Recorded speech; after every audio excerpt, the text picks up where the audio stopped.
السلام علیکم ورحمۃ اللہ وبرکاتہ۔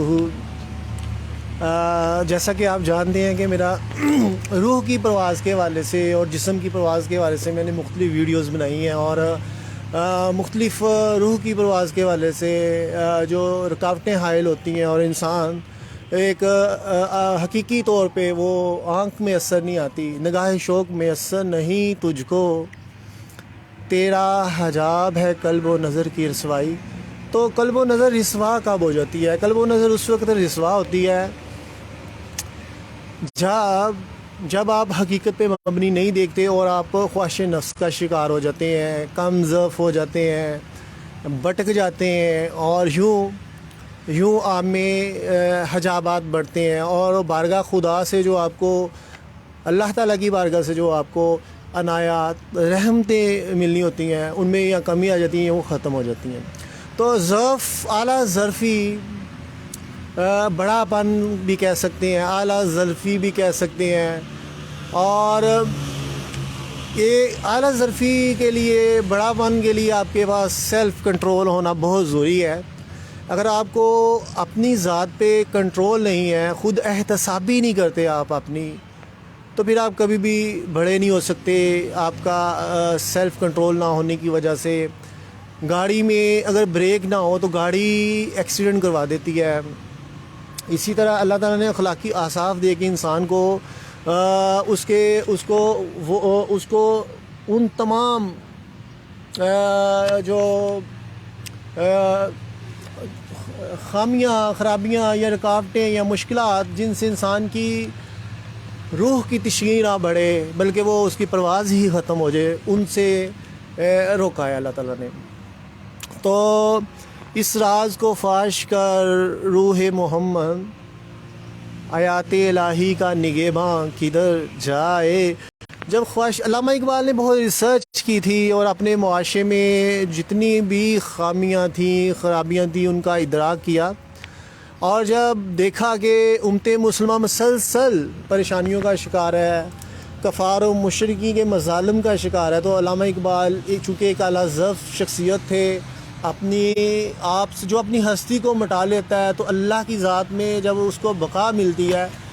تو اس کی باتوں میں حکمت و دانائی آ جاتی ہے، اور اس کی المومن کی فراست سے بچو اللہ کے نور سے دیکھتا ہے۔ تو یہ اقبال کا ضعف تھا، اعلیٰ ظرفی تھی،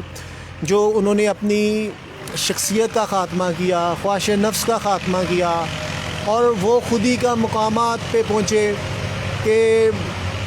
خودی کی موت سے مشرقی سرزمینوں میں ہوا نہ کوئی خدائی کا راز نہ پیدا۔ وہ خدائی کے راز نہ تھے، مگر آج خواہش نفس کا شکار ہونے کی وجہ سے، اخلاقی اقدار سے پرے ہونے کی وجہ سے ہم اتنے کم ضعف ہو چکے ہوئے ہیں کہ آج ہمارے معاشرے میں جو گھریلو لڑائیاں، مذہب کے نام پہ فرقہ واریت، اور سیاست میں خاندانوں کی کم ظرفی دیکھیں، پیسہ، عہدہ، طاقت، دولت ہونے کے باوجود ان کے ضعف اس قدر چھوٹے ہوتے ہیں کہ انسان کو حیرت ہوتی ہے۔ اہل شعور، اہل دانش ان کے متعلق بات کرتے ہوئے بھی اپنی توہین محسوس کرتا ہے۔ تو لہٰذا سیلف کنٹرول کے بارے سے کچھ میں نے پوائنٹس نکالے تھے۔ تو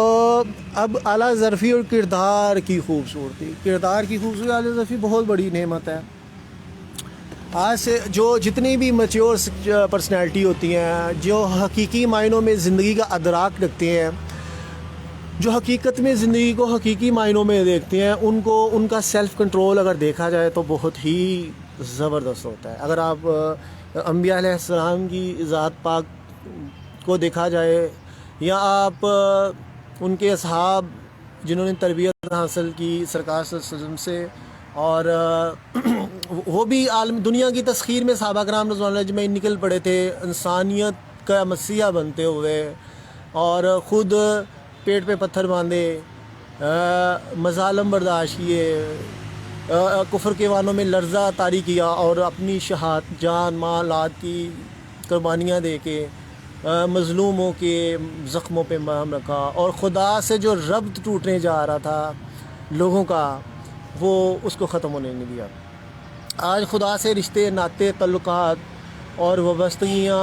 کم پڑ گئی ہیں۔ آج ہم حکمت و دانائی سے پور قرآن کی آیات سن کے بھی ہماری کیفیت اس لیے تبدیل نہیں ہوتی چونکہ ہم خواہش نفس کا شکار ہیں اور ہم نے اپنی ذات کو کم ظرف ہونے کی وجہ سے، اپنی روح کی پرواز ختم ہونے کی وجہ سے، اپنی شخصیت کو ہم نے شیطان کو گروی رکھوا دیا ہے۔ اب شیطان جیسا چاہے گا ہم ویسا ایکٹ کریں گے، ہم سچائی کو بھی قبول نہیں کریں گے، ہم حق پہ نہیں چلیں گے، ہم منافقت کریں گے اور ہم اپنے لیے مفادات سمیٹیں گے، اور لبرل سوچیں بھی کافی حد تک شیطانی سوچوں کا ہی ایک ایسا ہتھیار ہے جس سے انسان کی شخصیت خود سے ہی مٹ جاتی ہے۔ تو لہٰذا دیکھا جائے تو ظاہری اسباب کی لالچ کرنا بھی کم ظرفی میں صوفیہ شمار کرتے ہیں، اور جو خدامت درویش ہوتے ہیں وہ اپنا گھر بار ہجرت کرتے ہیں، زندگی سازشوں سے کنارہ کشی اختیار کرتے ہیں، اور ایک فطری سوچ، ایک جو ربط اللہ سے پیدا کرنا ہوتا ہے اس والے سے کمی نہیں آنے دیتے۔ وہ کبھی بھی اپنی اخلاقیات کا سودا نہیں کرتے، اپنا ضمیر نہیں بیچتے، کبھی بھی اپنی سچائی کی قیمت وصول نہیں کرتے، کبھی بھی غلط قسم کی شخصیات، ایسی شخصیات جو خواہش نفس کا شکار ہو، ان کے سامنے نہیں جھکتے۔ صوفیہ اعظام کی اگر زندگی کے ہم احاطہ کرتے ہیں تو تنہا اتنے لوگوں کو حلقہ اسلام میں داخل کر دیتے ہیں، اور ایسے جو عہدہ طاقت دولت کے پجاری ہوتے ہیں ان کو بھی بچھاڑ دیتے ہیں۔ اس کی وجہ یہ ہوتی ہے کہ ان کے ضعف اس قدر بڑے ہو جاتے ہیں قربانیاں دینے کی وجہ سے کہ وہ بارگاہ خدا میں مقبولیت حاصل کرتے ہیں۔ لہٰذا اعلیٰ ظرفی کا تعلق انسان کی عمر سے نہیں ہے، اعلیٰ ظرفی کا تعلق انسان کے بال سفید ہونے سے نہیں ہے، اعلیٰ ظرفی کا تعلق انسان کے کردار کی خوبصورتی اور انسان میں پختگی ہونے سے ہے، کہ کوئی انسان بھٹکا ہوا نہیں ہے، کوئی انسان شیطانی طاقتوں کا اعلیٰ نہیں ہے، بلکہ وہ اخلاق و کردار کی اس بلندی پہ پہنچا ہوا ہے کہ اس نے وہ اس کو دیکھ کے دوسرے بھی سچ بولنا شروع کر دیتے ہیں، اس کو دیکھا دیکھی لوگ دوسرے بھی ظلم سے ہاتھ کھینچ لیتے ہیں، اس کو دیکھا دیکھی لوگ منافقت سے پرے چلے جاتے ہیں، اس کو دیکھا دیکھی لوگ حرام کھانا چھوڑ دیتے ہیں، اس کو دیکھا دیکھی لوگ پتھر مارنا شروع کر دیتے ہیں۔ اعلیٰ ظرف شخصیات معاشرے کے لیے ایک مثالی شخصیات ہوتی ہیں، جہاں پہ حقیقی معنوں میں وہ خدا کا سایہ بن کے انسانیت کے لیے رہنمائی کا سامان پیدا کرتے ہیں۔ لہٰذا اگر آپ میں سیلف کنٹرول ہے، اگر آپ میں اعلیٰ اخلاق ہے اور آپ خود احتسابی کرنے والے ہیں، جو اعلیٰ ظرف ہوتے ہیں وہ اپنا خود احتسابی کرتے ہیں تاکہ دوسرے لوگوں کو تنقید کا موقع ہی نہ ملے، ان کی اسی لیے زندگی اتنی حقیقت پہ مبنی ہوتی ہے اور اخلاق خوبیوں سے پور ہوتی ہے کہ کوئی بھی ان کو ہیچ نہیں دکھا سکتا، نیچا نہیں دکھا سکتا، ان میں نقص تلاش نہیں کر سکتا، اور یہ صوفیہ کا وصف ہوتا ہے۔ سچائی ہو جس کے دل میں صداقت کے لیے مر مٹنے کی تڑپ، پہلے اپنے پیکر خاکی میں جان پیدا کر۔ یہ علامہ محمد اقبال کا شعر ہے کہ پہلے صداقت اور سچائی کے لیے تڑپ ہے، مگر اپنے آپ میں کردار کی خوبصورتی تو ہو، کردار کی پختگی تو ہو، اسی کو کہتے ہیں اعلیٰ ظرفی۔ اب ایک اعلیٰ ظرف شخصیت ہے تو خوش آمدی لوگوں کی اس کے دل میں کوئی جگہ نہیں ہوگی، کارتوبی حکومت کے وزیروں کی خوش آمد، دستور نئے دور کا آغاز، اور یہ اقبال کا ہی شعر تھا۔ تو خوش آمدی لوگوں کا جب نہیں ہوگا، اعلیٰ ظرف شخصیات کے پاس آپ کے پاس نہیں آئیں گے، تو پھر آپ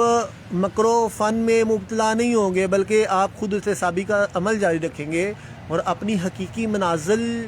کی طرف ہی ہمیشہ جد و جہد کیے رہیں گے۔ اور یوں جب آپ کے پاس خوش آمدی نہیں ہوں گے، آپ جھوٹ نہیں بولتے، آپ ریوٹر نہیں لیتے، آپ منافقت نہیں کرتے، آپ حرام نہیں کھاتے، تو پھر اس کا آپ کو یہ اثر ہوتا ہے کہ آپ کی سوچ حقیقت پہ مبنی ہونا شروع ہو جاتی ہے۔ اگرچہ کہا جائے کہ ان سیاستدانوں کو جو میڈیا نے ایک پلیٹ فارم دیا ہے، یہ بھی خوش آمدیوں جیسا ہی نظر آتا ہے کہ ایک انسان اتنی غلط باتیں کر رہا ہوتا ہے اور وہ خوش آمدی اور درباری اس طرح حقائق سے پرے گفتگو کر رہے ہوتے ہیں اور اس باتوں کو پیچ اپ لگا رہے ہوتے ہیں کہ جو اہل نظر ہے، اہل دانش ہیں، وہ ان کے لیے وہ ان کی ہستیاں مزاح کا باعث بن جاتی ہیں۔ تو اعلیٰ اخلاق سے ہی اعلیٰ ظرفی پروان چڑھتی ہے، جیسے میں نے بتایا ہے۔ اور اگر آپ ذہنی اور جسمانی طور پہ آپ تازگی محسوس کرنا چاہتے ہیں، اگر ذہنی اور جسمانی طور پہ صحت مند رہنا چاہتے ہیں، تو یہ بھی کوڈ جو اسلام نے آپ کو دیا ہے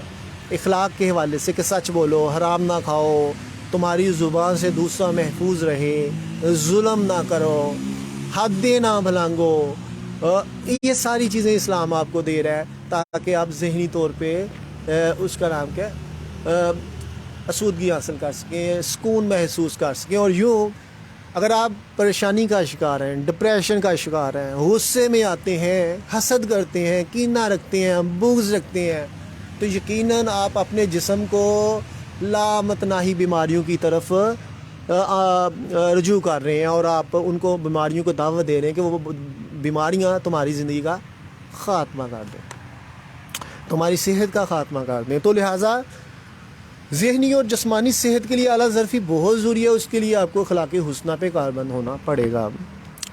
مرد مومن اعلیٰ ظرف ہوتے ہیں اور وہ اسی وجہ سے جتنے بھی کہتے ہیں بھٹکے ہوئے شخصیات ہیں، چاہے وہ ان میں کوئی ظلم کرنے والا ہو، کوئی منافقت کا لبادہ اوڑھے ہو، کوئی جھوٹا ہو، اس طرح وہ ان کی باتوں کو بڑے صبر و تحمل سے برداشت کرتے ہیں، وہ ان کی باتوں کو بڑے صبر و تحمل سے برداشت کرتے ہیں، کیونکہ ان کو پتہ چل رہا ہوتا ہے کہ یہ ان کی منزل تباہی ہے۔ ایک انسان اپنے آپ کو آگ لگا لیتا ہے تو اس کا نتیجہ کیا ہوگا کہ یا تو اس کا جسم جل جائے گا یا اس کی موت واقع ہو جائے گا اگر زیادہ جل گیا۔ اسی طرح خواہش نفس کا شکار انسان صوفیہ کی نظر میں اگرچہ خواہش نفس کا شکار ناجائز طریقے سے پیسے کما رہا ہے یا کسی کی دل آزاری کر رہا ہے یا ظلم کر رہا ہے، مگر وہ تباہی کی طرف جا رہا ہے صوفیہ کی نظر میں۔ کیوں؟ کیونکہ ایک اس کا نیکیوں کا بینک اکاؤنٹ ختم ہو رہا ہے، دوسرا ایمانی طاقت ختم ہو رہی ہے، پرواز اس طرح یوں ڈرم سے نیچے گر رہی ہے، اور تیسرا خدا کی لعنتیں اس پہ پڑ رہی ہیں، لعنت اللہ علی الکاذبین۔ انسان اپنی قبر خود کھود رہا ہے، اپنے پاؤں میں خود کلہاڑی مار رہا ہے۔ پھر کیا ہوتا ہے؟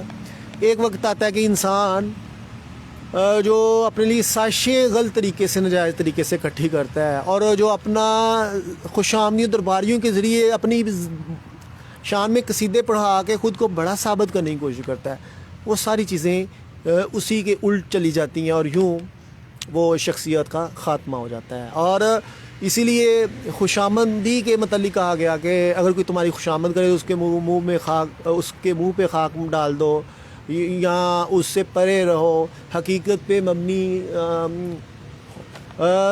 جب تک نہ ہو حقائق کا ادراک تیرا زجاج ہو نہیں سکتا حریف سنگ۔ اور اب دیکھا جائے تو جو اعلیٰ شخصیات ہوتی ہیں، اسی طرح جیسے وہ جو بدتمیز ہوتے ہیں، بد کردار ہوتے ہیں، برے ہوتے ہیں، ان کی باتوں برداشت کرتے ہیں اور اتنی جلدی وہ اپنا انتقام کی طرف نہیں جاتے تاکہ دوسروں کو موقع مل سکے کہ وہ کبھی نہ کبھی راہ راست پہ آ جائے۔ اسی لیے انبیاء علیہ السلام کے ساتھ جب منافقین اور مشرکین غلط قسم کا سلوک کرتے تھے تو آپ دعائیں دیتے تھے کہ کوئی نہ کوئی راہ ہدایت میں آ جائے، کیونکہ وہ ہستی خدا کے اس قدر قریب ہوتی ہیں کہ ان کی دعائیں بارگاہ خدا میں مقبولیت کا درجہ رکھتی ہیں۔ اور اس طرح وہ ہستیاں نہیں چاہتی کہ چونکہ اللہ نے وعدہ کیا ہے کہ میرے بندے نہیں بھٹکیں گے، اور دوسری بات وہ رحمت والے ہوتے ہیں، رحمتوں کے امین ہوتے ہیں اللہ کی، تو اللہ کی رحمتوں کو بھی ضائع نہیں کرتے۔ اور تیسرا یہ ہوتا ہے کہ جو لوگ نافرمان ہوتے ہیں وہ اس کا نام کیا ہے، وہ شیطانیت کے پاس جا رہے ہوتے ہیں، تو صوفیہ اعظام یا جو حق پہ چلنے والے ہوتے ہیں وہ ان کے لیے دعائیں اس لیے کرتے ہیں کہ ان کی شیطان خوش نہ ہو جائے، شیطان اپنی فتح کا جشن نہ منا سکے کہ میں نے متعلقہ شخصیت کو زیر کر دیا ہے۔ اور کیونکہ اگر خواہش نفس کا شکار چونکہ شیطان کی ہی پرورش اور تربیت میں وہ شخصیت ہوتی ہے، تو جب وہ شخصیت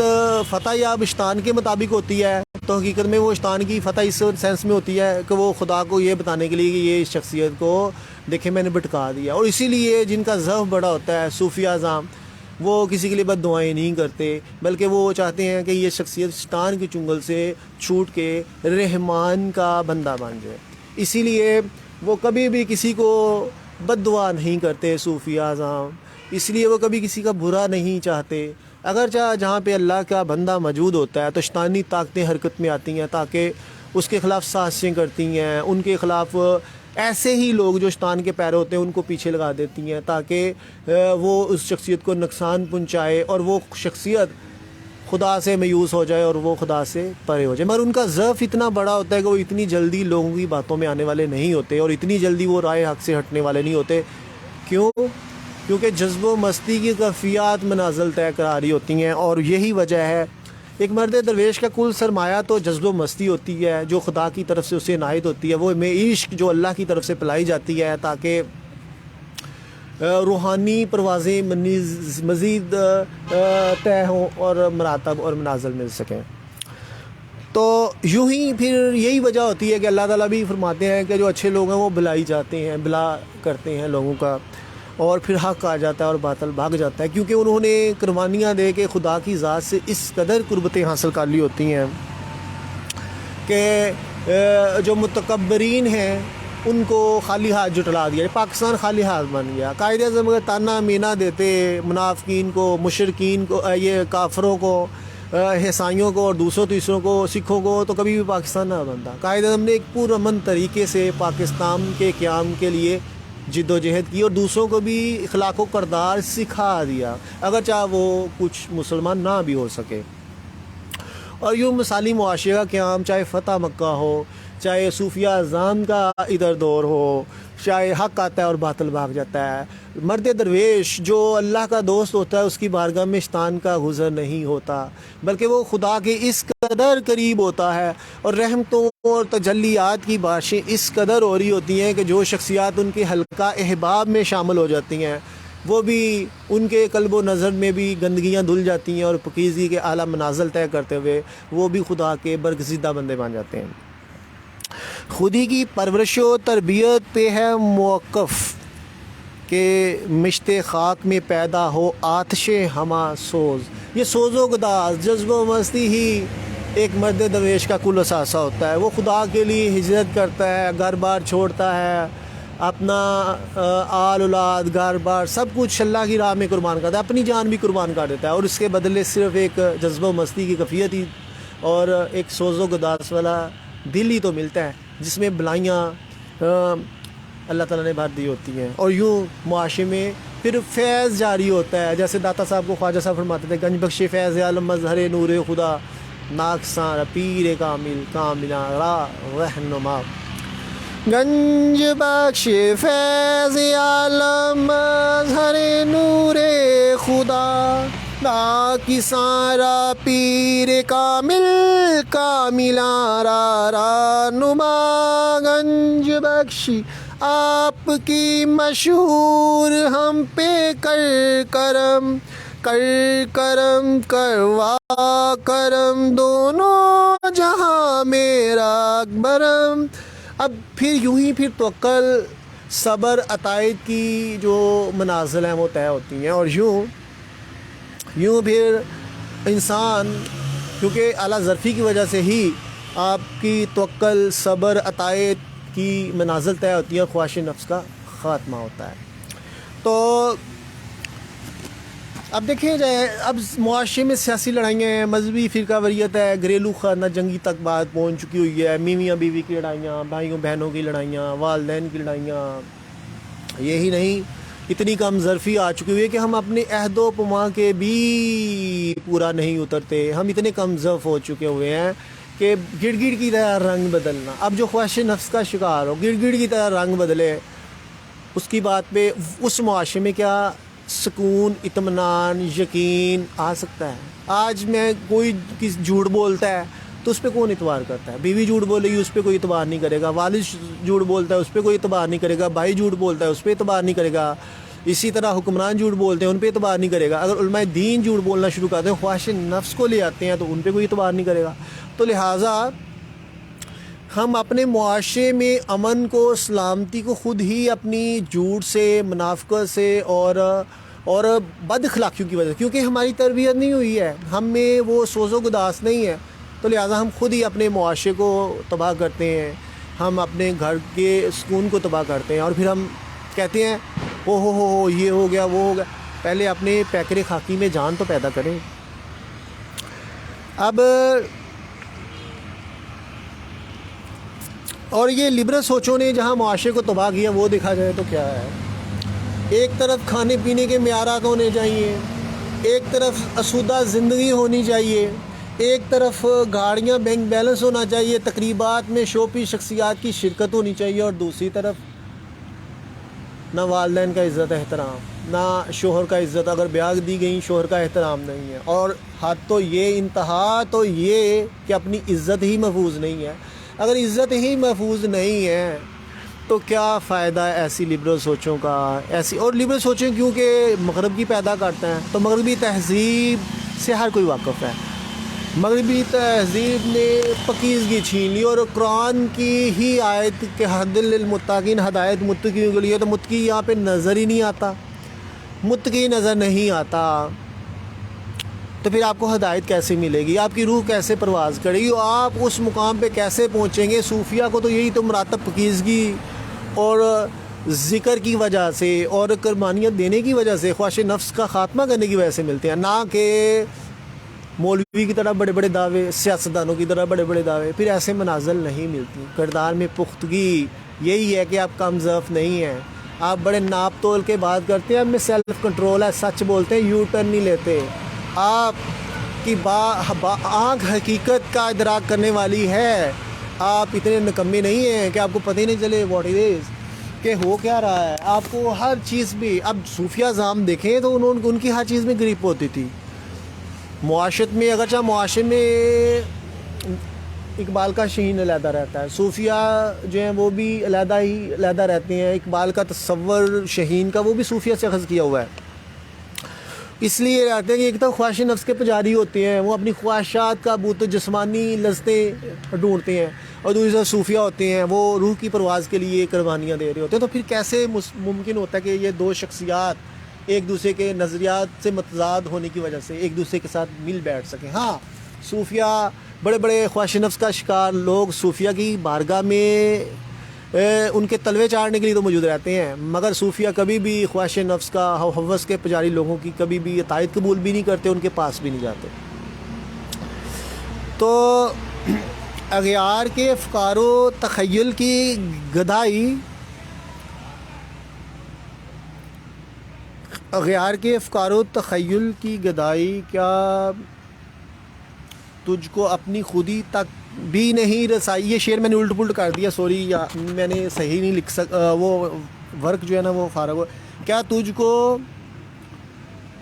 تجھ کو اپنی خودی تک نہیں رسائی، اس طرح کا شعر ہے کہ یعنی کہ تم نے اپنے آپ کو پہچانا نہیں ہے، یا وہ جذب و مستی کی کیفیات اخلاق حسنہ پہ قائم ہو گئے، جذب و مستی کی کیفیت پیدا ہوگی، پھر منازل طے ہوں گی. یعنی کہ آپ کا لنک اللہ سے پیدا ہو گیا ہے. جب اللہ سے لنک بن جاتا ہے پھر جذب و مستی ہوتی ہے، پھر آپ ماسوائے اللہ سے ہٹ جاتے ہو. یہ ہوتا ہی نہیں ہے کہ آپ اللہ سے محبت بھی کرو اور منافق اور حرام کھانے والوں سے، یا خواہش نفس کا شکار لوگوں سے، یا جھوٹے لوگوں سے، یا ظالم لوگوں سے، یا منافق لوگوں سے آپ اٹیچ کرو. نو، یہ نہیں ہو سکتا. تو لہٰذا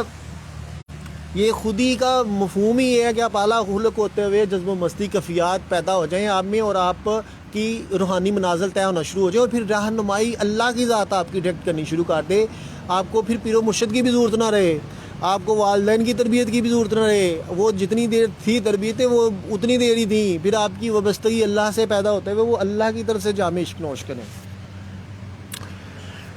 جو عالم ایجاد میں ہے صاحب ایجاد، ہر دور میں طواف کرتا ہے اس کا زمانہ. تقلید سے نکارا نہ کر اپنی خودی کو کہ یہ گوہر ہے جگانا. تقدیر کے پابند نبادات و جمادات، مومن فقط احکام الہی کا پابند. اب دیکھا جب میں اکثر یہ ویڈیو بناتا تھا کہ پھول کا کام اکثر میں ویڈیو بنا رہا تھا کہ پھول کا کام خوشبو دینا ہے، ٹھیک ہے، درخت اسی جگہ پہ قائم ہے، وہ کبھی بھی ان کو تھکان محسوس نہیں ہوتی یا وہ اکتاتے نہیں ہیں، اپنی فطرت پہ قائم ہیں جتنی بھی چیزیں اللہ نے پیدا کی ہیں، مگر انسان کو اللہ نے کنٹرول دے دیا، اب یہ اپنے جو قوت فیصلہ ہے یا قوت عمل ہے اس کا غلط استعمال کرتا ہے، خدا کے خلاف لامن بغاوت کرتا ہے، یعنی کہ سچ نہیں بولنا، ظلم کرنا، فحاشی کو پسند کرنا، حرام کھانا، اور جو اللہ نے اس کو حکم دیا ہے۔ اب جو چیزیں اپنی جگہ سے ہل نہیں سکتی، جیسے میں نے ابھی گنایا کہ حشرات دیکھ لیں، پرندے دیکھ لیں، درخت دیکھ لیں، یہ تمام جتنی بھی چیزیں ہیں یہ اپنی خوبیوں پہ وصف پہ قائم ہے جو اللہ نے ان کو دے دی ہیں، مگر انسان منافقت کا لبادہ اوڑھتے ہوئے شیطانیت قبول کر لیتا ہے اور خدا کی بارگاہ سے پرے چلے جاتا ہے، اور کس طرح خدا کو چیلنج کرتا ہے ایک انسان اپنے غلط اختیارات کا۔ تو یہی اقبال فرما رہے ہیں کہ یہ تقدیر، لوگ کہتے تھے مرد مومن، لوگ کہتے تھے تقدیر سے جو لکھا وہی ہوگا، اقبال فرماتے تھے نہیں، تم اپنی خوبیوں کو جو جوہر تم میں رکھے ہیں، تم پہلے اعلیٰ اخلاق بن جاؤ، اپنے کردار میں پختگی پیدا کرو، پھر تم میدان عمل میں جاؤ گے تو اللہ تمہیں کامیابیاں دے گا، منزلیں عطا فرمائے گا۔ مگر تم اگر کردار کی پختگی نہیں ہے اور سچائی کے لیے تڑپ بھی نہیں ہے، اور تو علامہ اقبال فرماتے تھے کہ وہ احکام الہی کے پابند تو درخت یا یہ ہیں کہ وہ اپنی جگہ پہ کھڑے ہیں اور یہ، مگر انسان تو کی تقدیر تو نشان یہی ہے زمانے میں زندہ قوموں کا کہ صبح و شام بدلتی ہیں ان کی تقدیریں، اور یہ تقدیریں ان کی بدلی ہوتی ہیں، اللہ کے فیصلے بھی اللہ تعالیٰ اپنے جو ہے وہ اچھے کر دیتا ہے جب انسان اچھائی کی طرف گامزن ہوتا ہے، انسان ایک قدم اللہ کی طرف جاتا ہے، اللہ 2 قدم آتا ہے، انسان اللہ تعالیٰ کہتا ہے تم چل کے آؤ گے میں تمہاری طرف دوڑ کے آؤں گا۔ یہ اللہ تعالیٰ کی محبت ہے ایک بندے سے۔ پیر و مرشد یا علماء کردار ادا کرتے ہیں آپ کی تربیت کا، مگر بارگاہ خدا میں کھڑے کیسے ہونا ہے، بارگاہ خدا کا ادب کیا ہے، وہ تمہاری نیشتوں پہ ہے، وہ تمہارے حد نہ پھلانگنے سے ہے، وہ تمہارے حقیقی طور پہ اللہ سے وہ جذب و مستی کی میش پینی ہے کہ اللہ کا ذکر کرتے ہوئے تمہیں سکون محسوس ہو اور آپ کا شوق بڑھے کہ آپ مزید ذکر کرو اس کے، آپ ان تمام دنیا کی جو چیزیں جو شیطانی قوتوں ہیں ان کا تم اعلیٰ کار نہ بنو، تم خواہش نفس کا شکار نہ ہو۔ یہ اسی وقت ممکن ہے جب تم میں عشق خدا سے پی لو گے، اور یہ اسی وقت ممکن ہوگا جب میں عشق کی حقیقت میں ہے یہ کہ تم میں جذب و مستی اس قدر ہو جائے، تم میں سوز و گداز اس طرح ہو جائے، تم میں شیطانیت کا خاتمہ ہو جائے، اور تمہارا شیطان خود اس قدر تھک جائے کہ کہے کہ میں تو اس کو اب بھٹکا نہیں سکتا، لہٰذا میں بھاگ رہا ہوں اس سے، شیطان کو بھگا دے۔ اور لبرل سوچوں نے اور جہاں تک مغربی تہذیب نے انسانیت کا قتل کیا ہے اس کے بارے سے اقبال کا ایک شعر بہت اچھا ہے، کیونکہ یہ دونوں چیزیں ساتھ ساتھ چل رہی ہیں۔ رہے نہ روح میں پکیزگی تو ہے ناپید، رہے نہ روح میں پکیزگی تو ہے ناپید، ضمیر پاک و خیال بلند ذوق لطیف۔ اب آپ کے